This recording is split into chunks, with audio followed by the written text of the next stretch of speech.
Beban dan belanja. Apakah kedua akun tersebut mempunyai kesamaan?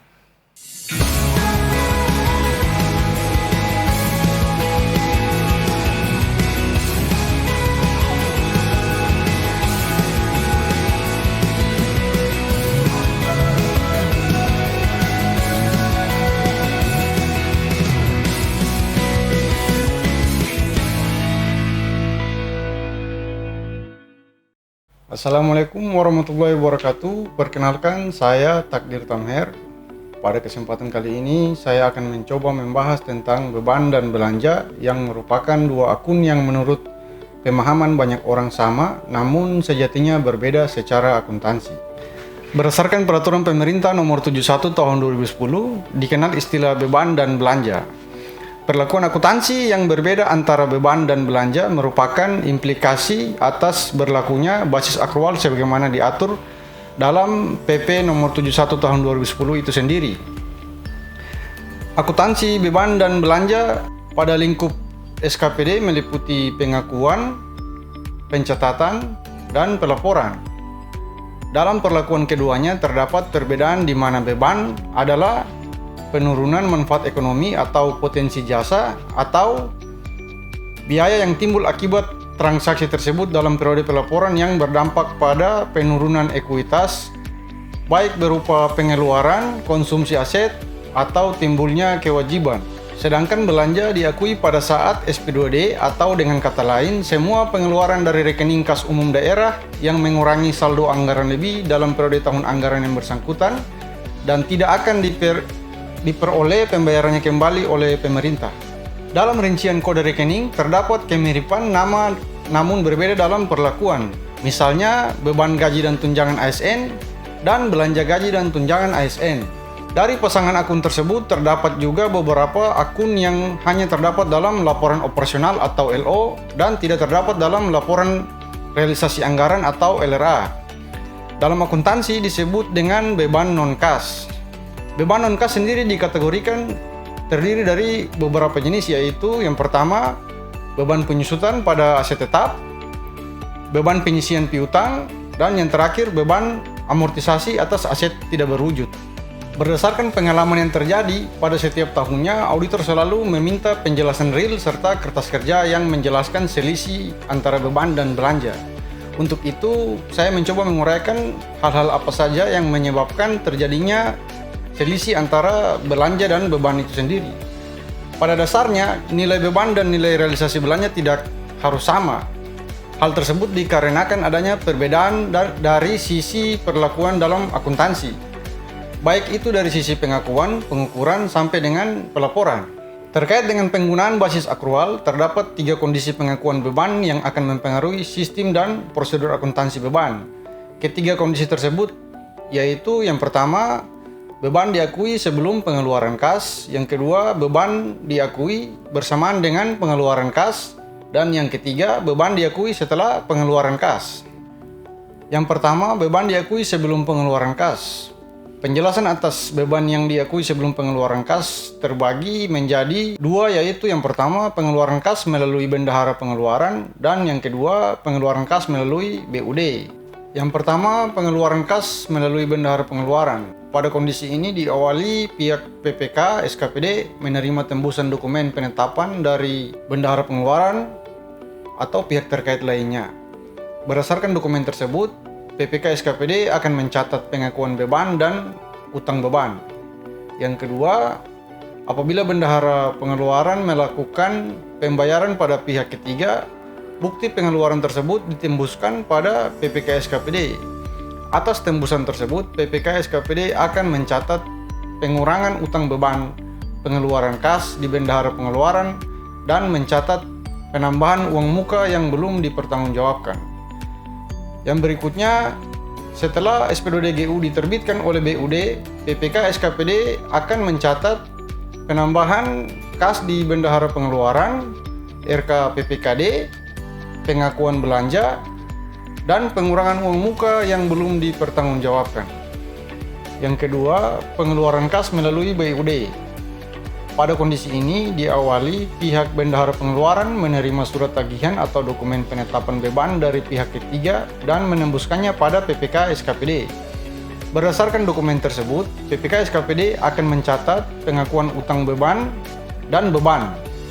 Kemudian, BUD menerbitkan SPDD LS dan menembuskannya pada PPK SKPD. Berdasarkan dokumen tersebut, PPK SKPD akan mencatat pengurangan utang beban, RK PPKD, dan pengakuan belanja. Yang berikutnya, beban diakui bersamaan dengan pengeluaran kas. Penjelasan atas beban yang diakui bersamaan dengan pengeluaran kas terbagi menjadi 3, yaitu pengeluaran kas melalui bendahara pengeluaran, yang kedua pengeluaran kas melalui BUD, dan yang ketiga pengeluaran kas melalui PPTK. Yang pertama, pengeluaran kas melalui bendahara pengeluaran. Pada kondisi ini diawali pihak PPK SKPD menerima dokumen penetapan beban atau biasanya surat tagihan, rekening listrik atau telepon atau bukti lainnya dari bendahara pengeluaran atau pihak terkait lainnya. Berdasarkan dokumen tersebut, PPK SKPD akan mencatat pengakuan beban dan pengeluaran kas pada bendahara pengeluaran.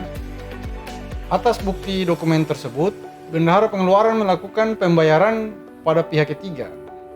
Bukti pengeluaran tersebut ditembuskan pada PPK SKPD. Atas bukti pengeluaran tersebut, PPK SKPD kemudian akan mencatat uang muka yang belum dipertanggungjawabkan. Kemudian BUD menerbitkan SPDD GU terkait pengeluaran di atas dan ditembuskan pada PPK SKPD. PPK SKPD akan mencatat penambahan kas pada bendahara pengeluaran, RK PPKD, pengakuan belanja, dan pengurangan uang muka yang belum dipertanggungjawabkan. Pengeluaran kas melalui BUD. Pada kondisi ini diawali pihak BUD menerima surat tagihan atau dokumen penetapan beban dari PPTK atau bendahara pengeluaran dengan tembusan pada PPK SKPD. Berdasarkan dokumen tersebut, PPK SKPD akan mencatat pengakuan beban dan RK PPKD. BUD kemudian menerbitkan SPDD LS dan menembuskannya pada PPK SKPD. Berdasarkan dokumen tersebut, PPK SKPD akan mencatat pengakuan belanja, pengeluaran kas melalui PPTK. Pada praktiknya, terkadang terjadi pemberian uang muka belanja pada PPTK oleh bendahara pengeluaran. Adapun sistem dan prosedur akuntansi terkait dengan pengeluaran kas melalui PPTK terbagi menjadi 3 bagian, yaitu yang pertama, kondisi ini diawali dengan pengeluaran kas dari bendahara pengeluaran kepada PPTK. Bukti pengeluaran tersebut kemudian ditembuskan pada PPK SKPD. Berdasarkan dokumen tersebut, PPK SKPD kemudian mencatat uang muka belanja dan pengurangan kas pada bendahara pengeluaran. Kemudian PPTK mempertanggungjawabkan penggunaan uang muka tersebut pada bendahara pengeluaran dan bukti pertanggungjawaban tersebut ditembuskan pada PPK SKPD. Selanjutnya, PPK SKPD akan mencatat pengakuan beban dan pengurangan uang muka belanja serta mencatat penambahan kas pada bendahara pengeluaran apabila masih ada sisa uang muka belanja. Yang berikutnya, terkait dengan pertanggungjawaban uang muka di atas, BUD menerbitkan SPDD GU dan ditembuskan pada PPK SKPD. PPK SKPD kemudian akan mencatat pengakuan belanja, penambahan kas pada bendahara pengeluaran, dan RK PPKD. Yang terakhir, beban diakui setelah pengeluaran kas.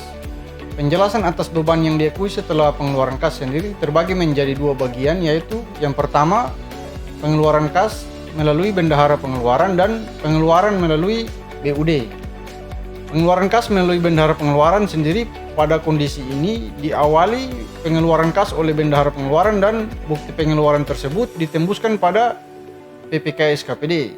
PPK SKPD akan mencatat uang muka yang belum dipertanggungjawabkan, beban dibayar di muka, dan pengurangan kas di bendahara pengeluaran. Berikutnya, BUD akan menerbitkan SPDD GU terkait bukti pengeluaran kas di atas dan ditembuskan pada PPK SKPD.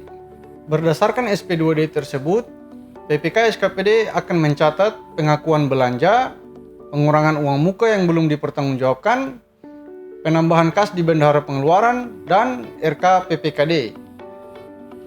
Yang ketiga, pada setiap akhir periode yang ditetapkan, berdasarkan bukti memorial yang dibuat, PPK SKPD akan mencatat pengakuan beban dan pengurangan beban dibayar di muka. Dan berikutnya, pengeluaran kas melalui BUD. Pada kondisi ini, diawali dengan penerbitan SP2D LS oleh BUD dan ditembuskan pada PPK SKPD. PPK SKPD kembali akan mencatat beban dibayar di muka, RK PPKD, dan pengakuan belanja. Pada setiap akhir periode yang ditetapkan, berdasarkan bukti memorial yang dibuat, PPK SKPD akan mencatat pengakuan beban dan pengurangan beban dibayar di muka. Penyebab adanya selisih beban dan belanja. Pada saat menyusun laporan keuangan, pihak auditor sering meminta klarifikasi dan konfirmasi terkait dengan perbedaan nilai beban yang ada pada laporan operasional dan nilai belanja yang ada pada laporan realisasi anggaran. Tak jarang hal tersebut menguras waktu yang lebih dalam pada saat membuat kertas kerja. Berikut ini adalah 6 hal yang biasanya menyebabkan terjadinya perbedaan nilai antara beban dan belanja. Yang pertama, terdapat kesalahan dalam proses penganggaran. Dalam kasus ini, sering terjadi biasanya pada saat penyusunan rencana kerja anggaran atau RKA, terjadi kesalahan dalam pemilihan kode rekening, misalnya pemilihan kode rekening belanja modal alat kantor. Namun pada saat dilakukan rekon aset, ternyata ditemukan terdapat rincian kontrak yang di dalamnya terdapat bahan habis pakai berupa peralatan rumah tangga. Sehingga dalam proses jurnal, penyesuaian posisi beban akan bertambah dan aset tetap akan berkurang. Sedangkan pada posisi belanja telah tercatat sesuai jumlah realisasi SP2D belanja modal. Yang kedua, adanya pembayaran kewajiban atas manfaat yang telah digunakan pemerintah, atau dengan kata lain, beban tahun sebelumnya yang baru dibayarkan di tahun ini. Atas transaksi tersebut, pada posisi belanja akan terrealisasi sebagai penambahan belanja, namun tidak pada beban, dikarenakan beban telah dicatat dan diakui pada tahun sebelumnya. Yang ketiga, adanya pembayaran atas beban yang manfaatnya belum digunakan atau beban dibayar di muka. Atas transaksi tersebut, pada posisi belanja akan terrealisasi sebagai penambah belanja modal di LRA, namun tidak pada beban di LO atau laporan operasional. Dikarenakan pada beban dibayar di muka dicatat pada neraca, khususnya aset lancar atau setara dengan piutang. Yang keempat, realisasi belanja modal. Dalam transaksi ini, beban tidak mencatat, namun belanja secara otomatis akan bertambah. Yang kelima, adanya beban non-kas. Beban non-kas sendiri adalah jenis beban yang dicatat tanpa melihat adanya kas masuk maupun kas keluar. Dalam laporan operasional atau LO, beban non-kas biasanya disebut dengan beban penyusutan aset, beban amortisasi aset tidak berwujud, serta beban pengisian piutang. Yang terakhir atau yang keenam, adanya penyesuaian atas sisa stok persediaan terhadap belanja bahan habis pakai maupun belanja bahan material yang sampai dengan akhir tahun masih tersisa. Dalam kasus ini, biasanya nilai beban akan lebih kecil dari nilai belanja dikarenakan terjadi penyesuaian atas beban yang manfaatnya tidak habis digunakan dalam 1 tahun. Misalnya, belanja persediaan obat yang di akhir tahun terdapat sisa persediaan.